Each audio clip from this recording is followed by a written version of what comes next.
Bueno, hola chicos, vamos a continuar con la clase de proteína. Ustedes con el profesor ya vieron la parte de aminoácidos y cómo estos se unen para formar proteínas. Y ahora en este tema vamos a hablar de las proteínas especiales, eh, más particularmente del colágeno y la elastina. ¿Sí?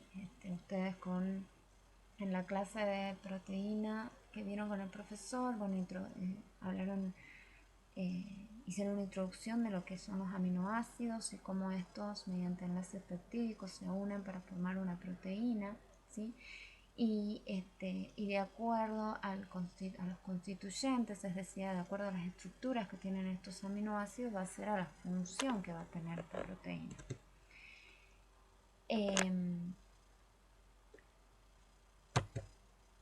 Ahí está. ¿Cuáles son las funciones que tienen las proteínas? Bueno, algunas de las funciones son la función de transporte, ¿sí? Como la mioglobina, la albúmina. Después tienen la función de regulación y señalización. También están las proteínas de movimiento, encargadas de los movimientos, las proteínas de las enzimas encargadas de la catálisis. ¿Sí? Y las proteínas encargadas de la función de estructura. ¿Sí? En este tipo de funciones donde más se va a centrar nuestra clase. Como dijimos, las proteínas de colágeno y elastina son proteínas de tipos especiales, proteínas fibrosas, también conocidas. Son proteínas que, de acuerdo a su estructura terciaria o tridimensional, cumplen roles estructurales de soporte y de protección. Están en abundancia en el exterior de las células, donde forman la matriz extracelular y ayudan a las células a unirse entre sí para formar tejidos. ¿Sí?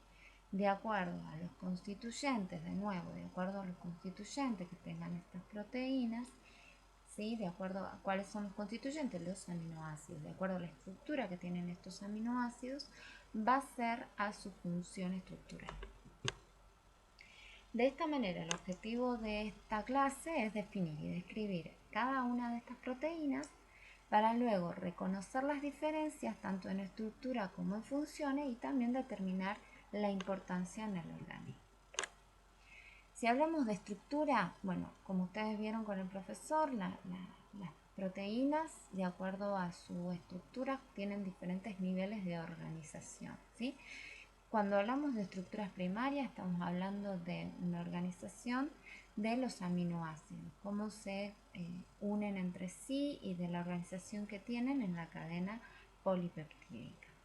En el caso de una estructura secundaria, estamos hablando de cómo mediante los constituyentes, es decir, mediante los aminoácidos que constituyen a estas cadenas polipeptídicas, se forman tipos de estructuras de tipo hélice alfa, que son aquellas que se van enrollando, o bien el plegamiento beta, ¿sí? Que también dependen del tipo de constituyente, del tipo de aminoácido que hace a la cadena polipeptídica. Si hablamos de una estructura terciaria, ya estamos hablando de una estructura tridimensional, cómo estas cadenas se van enrollando entre sí, de acuerdo también a los constituyentes que tienen estas cadenas, que se ven comprometidos los enlaces disulfuros, enlaces puentes de hidrógeno, enlaces que hacen que esta molécula estas cadenas se enrollen y formen esta estructura tridimensional. Cuando hablamos de una estructura cuaternaria, ya estamos hablando de un ensamblamiento de subunidades, es decir, de más de una cadena polipeptídica. De esta manera nos introducimos lo que es el colágeno, que es la proteína extracelular más abundante de los vertebrados, se encuentra presente en todos los animales multicelulares. Tiene la estructura, o sea, tiene una función estructural que proporciona fuerza, se encuentran en el tejido conjuntivo de tendones, de cartílago, de matriz orgánica de los huesos y de las córneas del ojo. En un estudio donde se hizo un análisis del contenido aproximado de colágeno en diferentes tejidos, se determinó, por ejemplo, que el hueso tiene un 90%, en los tendones se encuentra entre un 80 y un 90%, en la piel entre un 50 y un 70%, en los cartílagos se encuentra en un 50 y un 70%, en las arterias un 10 y un 25%, en los pulmones un 10%, en el hígado un 4%. Como ustedes pueden ver, si bien nosotros decimos que el colágeno es una proteína que hace a la función estructural de soporte y de fuerza, podemos ver que se van a encontrar en los tejidos en donde más se necesita o donde más comprometida esté la fuerza y el soporte, ¿sí? Por eso es que el mayor contenido se encuentra en los huesos. El ser humano tiene 28 tipos de colágenos diferentes. ¿Y por qué son diferentes? Bueno, porque difieren de la secuencia que tienen los constituyentes de las cadenas polipeptídicas, es decir, de los aminoácidos. Y 42 genes que codifican estas cadenas, ¿sí? Algunos de los colágenos más abundantes forman fibrillas y otras forman extensas redes o tienen funciones más especializadas. Es decir, entonces, el 25% de la proteína corporal representa el colágeno, ¿sí? Y forman, de acuerdo a la estructura y de acuerdo a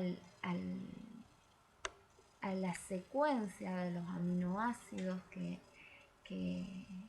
hacen a esta cadena polipeptídica, van a ser los tipos de colágenos que vamos a encontrar.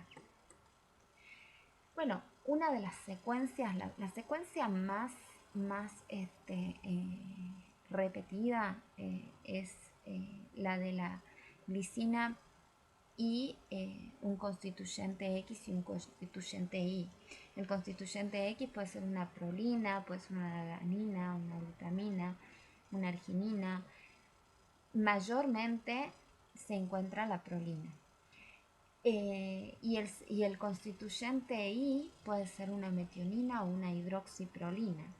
Entonces, el colágeno se conforma de aminoácidos como la glicina en un 35%, la prolina en un 21%, la alanina en un 11%, la hidroxiprolina, que deriva de la prolina, en un 10%, y un 33% serían otros aminoácidos, ¿sí? Entonces, de acuerdo a esta unión de estos aminoácidos que hacen a la cadena polipeptídica, dijimos que podemos encontrar diferentes tipos de colágenos, ¿sí?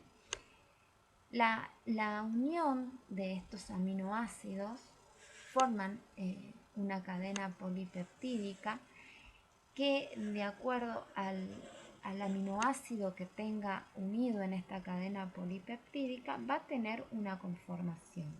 La cadena polipeptídica va a tener un enrollamiento de tipo Levógira, ¿sí? Que eso se lo debe a la prolina. Si ustedes recuerdan cómo es la estructura de la prolina, que tiene un ciclo unido a su cadena, eso hace que el enrollamiento de esta cadena polipeptídica sea del tipo Levógira, ¿sí? Por presentar este aminoácido.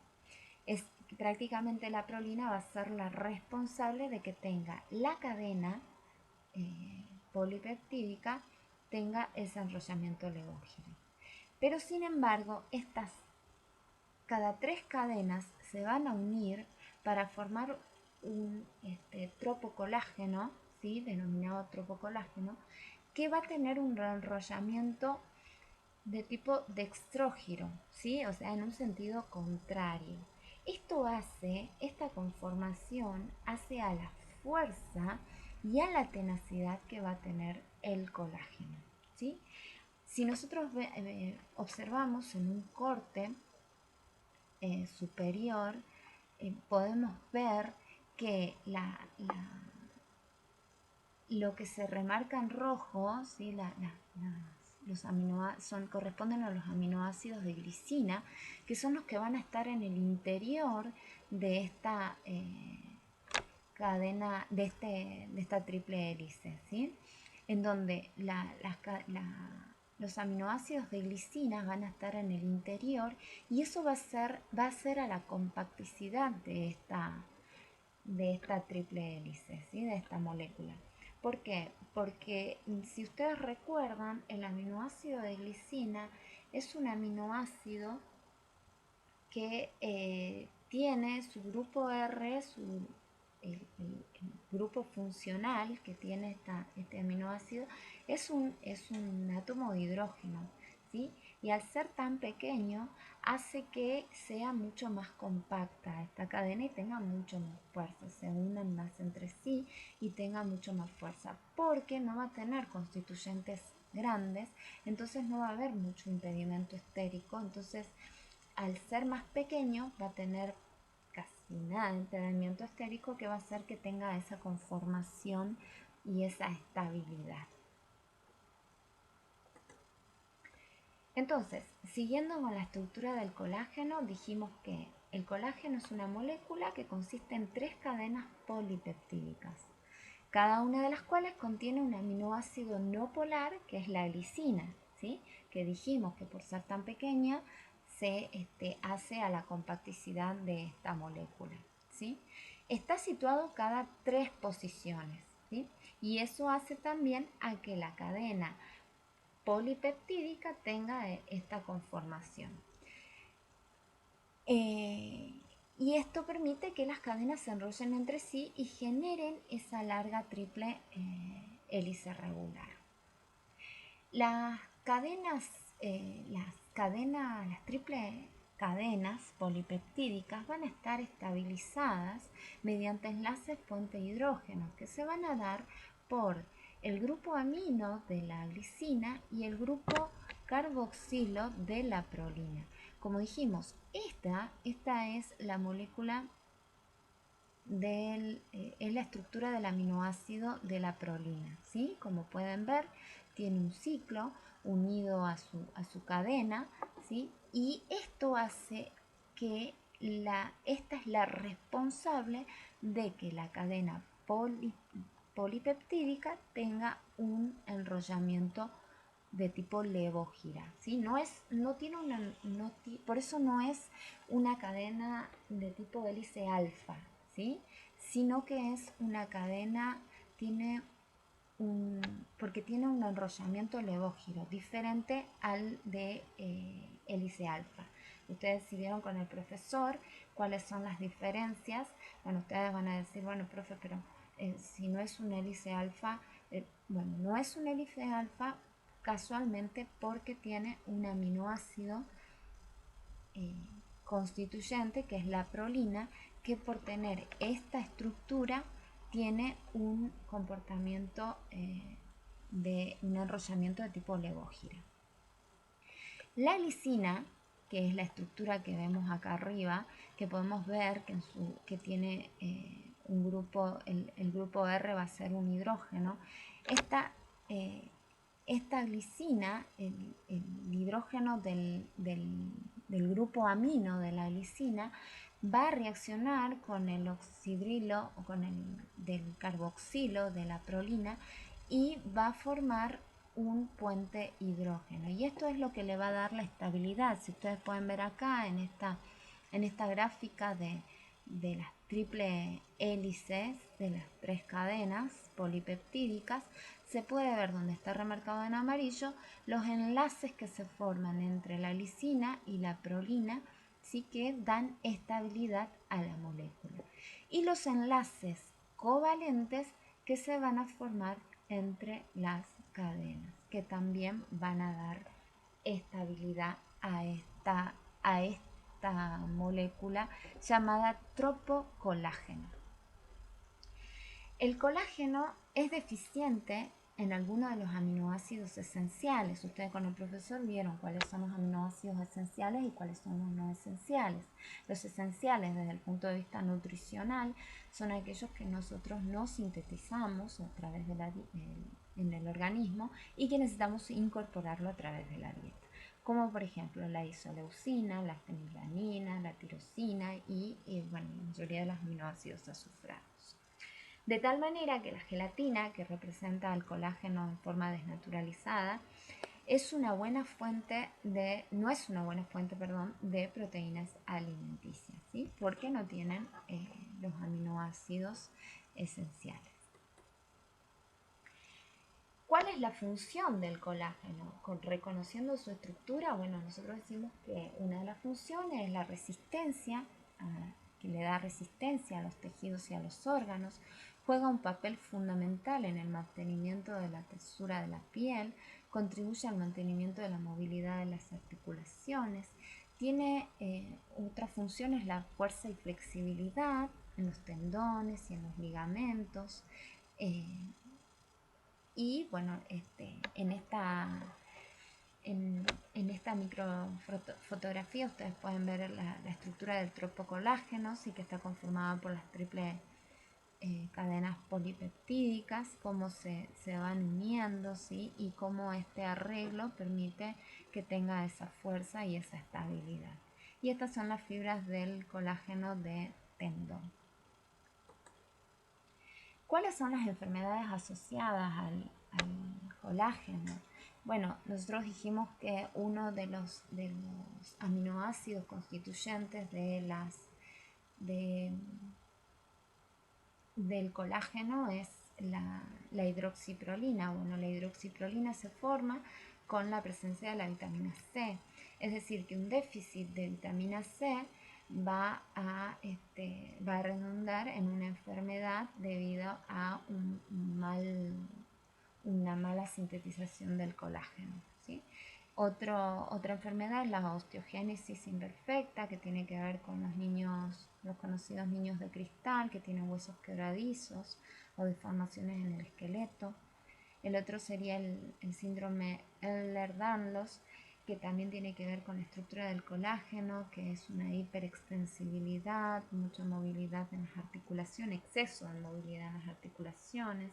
¿Sí? Son diferentes enfermedades asociadas a la mala sintetización del colágeno, ¿sí? Y siempre se debe a los constituyentes de esta proteína.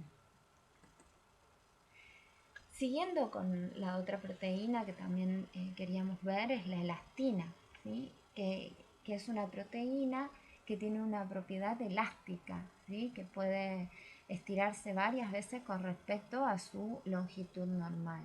Se encuentra en tejidos donde sea necesaria esta propiedad, como por ejemplo la piel, ¿sí? La piel necesita estirarse, por ejemplo las mujeres embarazadas, bueno, la piel de la panza se estira, bueno, esto se debe a la elastina, a las paredes arteriales, a los pulmones, los ligamentos, los vasos sanguíneos, ¿sí?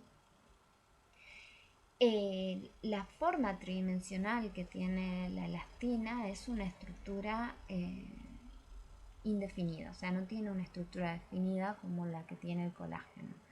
Entonces, de esta forma, tiene una estructura de tipo red, ¿sí? Que en su forma relajada es la que vemos aquí, y cuando está en su forma estirada la podemos ver cómo está elongada cómo se elonga la proteína, ¿sí? El hecho de que no tenga una estructura definida es lo que hace que la proteína se pueda enrollar como quiera, digamos, ¿sí? Puede tener diferentes conformaciones. Entonces se dice que tiene una estructura al azar. Entonces, la estructura de la elastina, ¿cómo está conformada? Dijimos que de acuerdo a los constituyentes de las cadenas polipeptídicas va a ser a su función. Entonces, La elastina está conformada por aminoácidos como la lisina, la valina, la prolina, ¿sí? Y estos constituyentes van a hacer que tenga esa propiedad de elasticidad. Por ejemplo, la elastina va a formar se va a formar mediante un enlace cruzado denominado desmosina. Este enlace cruzado se forma por cuatro cadenas, cuatro aminoácidos, ¿sí?, de lisina. ¿Sí? Nosotros podemos ver acá, esta sería la estructura de la desmosina, que está formada por cuatro cadenas de lisina, ¿sí?, que se unen entre sí y que forman como un nudo, ¿sí? Se forman a partir, como dijimos, de cadenas polipeptídicas relativamente laxas y estructuradas, unidas mediante enlaces covalentes que forman estas mallas elásticas parecidas al cabo. Entonces, si hablamos de la elastina en composición y función, decimos que este tipo de entrecruzamiento, ¿sí?, que forma el tipo desmosina, le permite recuperar su fuerza luego de sufrir una tensión. A esto se debe la propiedad de elasticidad que tiene esta proteína, ¿sí? Por eso se puede estirar la piel y recuperar su forma. Esto permite también el movimiento respiratorio de los pulmones, la recuperación de la forma de las arterias. También dijimos en los vasos sanguíneos, a través de los vasos sanguíneos se transporta la sangre. Y bueno, el hecho de que tenga esta capacidad de estirarse y de encogerse, por así decirlo, permite el transporte de la sangre. Entonces, conociendo las diferentes estructuras, ¿sí?, y los constituyentes de los cuales hace la función de estas proteínas, podemos establecer diferencias, ¿sí?, que ese era el objetivo de este estudio. Primero, conocer cuáles son las estructuras de estas proteínas y de acuerdo a eso ver cuáles son las diferencias, ¿sí? Si bien es cierto son dos proteínas que tienen funciones estructurales, ¿sí?, tienen diferencias en cuanto a su función. Por ejemplo, si hablamos de la cadena polipeptídica, el colágeno tiene una cadena estructurada, ¿sí? Tiene una cadena estructurada y secuenciada. Dijimos que va con una glicina unido a otros dos aminoácidos y esta es una secuencia repetitiva, ¿sí? Es una secuencia que se va repitiendo. Si bien es cierto, tanto el aminoácido unido a la glicina, que dijimos que es un X, que mayormente puede ser una prolina, o un Y, que mayormente puede ser una hidroxiprolina, pero siempre va a estar la glicina y siempre va a tener esa secuencia repetitiva. En el caso de la elastina no, tiene una estructura al azar, ¿sí? Entonces esto hace que tenga diferentes formas, ¿sí? Y esto hace que tenga una forma de tipo malla o tipo red, ¿sí? ¿Cuáles son los aminoácidos presentes? Dijimos la glicina es la más abundante. La prolina, la alanina y la hidroxiprolina, que se forma a partir de la vitamina C. En el caso de la elastina tenemos la lisina, la prolina, la valina, la lisina y la alicina. Las uniones que se utilizan son los residuos de glicina que forman enlaces covalentes y no covalentes. Y en el caso de la elastina es la desmosina que se forma mediante enlaces covalentes cruzados. Otra característica, son las funciones principales. El colágeno, debido a los constituyentes de las proteínas, tiene una función de resistencia, firmeza y flexibilidad, ¿sí? A diferencia de la elastina, que cumple una función de elasticidad y de soporte. ¿Dónde actúan? Bueno, el colágeno en tendones, en cartílagos, en ligamentos, en matriz orgánica de los huesos, en la córnea del ojo. En el caso de la elastina, en los tendones, los cartílagos, en la piel, ¿sí? Y en los vasos sanguíneos. Un ejemplo de acción es que una alta fuerza de tensión no se estira el colágeno, ¿sí? En cambio, la elastina tiene estiramientos en dos direcciones porque forma una red, ¿sí? Que permite ese comportamiento de elasticidad. Como conclusión, podemos decir que tanto el colágeno como la elastina son importantes para nuestro cuerpo. Son moléculas que están encargadas de garantizar la elasticidad y la firmeza de la piel. Sin embargo, conforme al envejecimiento, ¿sí? La producción de elastina y colágeno disminuye. Entonces, es muy importante tomar conciencia de esto, alimentarnos bien para poder, porque el alimento es el que se encarga de mantener el cuerpo vivo y se produzca una regeneración celular, ¿sí? En este dibujo, en este último dibujo que les quiero mostrar cuál es la función, vimos que es de soporte y cómo estas actúan, cómo estas proteínas, tanto el colágeno como la elastina, son importantes para la protección, para el soporte de la piel. Cumplen una función de soporte, como un cimiento de la piel, ¿sí? Es como la casa, si no tiene un buen cimiento, la casa se cae. Lo mismo pasa con la piel, si no tenemos un buen cimiento de tanto un buen aporte de colágeno y de elastina, hace que la piel se caiga, ¿sí? Siempre que haya un colágeno, una buena producción de colágeno, vamos a tener una piel más firme. Y bueno, esto sería en conclusión lo de la clase de hoy, para concluir con la parte de proteína, siempre referido a estructuras. Recuerden que ustedes siempre tienen que primero empezar por las estructuras de las moléculas, y de acuerdo a las estructuras y a los grupos funcionales que hacen a las moléculas, van a poder entender todo el comportamiento en el metabolismo, que es lo que sigue a continuación, ¿sí? Así que bueno, yo les voy a dejar en la plataforma, les voy a subir el práctico correspondiente a lo que vieron con el profesor de proteína, algo referido a esta clase también, para que puedan resolver. Y bueno, como siempre, me encuentran por cualquier duda en la plataforma. Bueno, chicos, espero que les haya gustado. Si les quedó alguna duda de esta clase, también me la pueden hacer por la plataforma. Y bueno, y nos vemos en la próxima clase.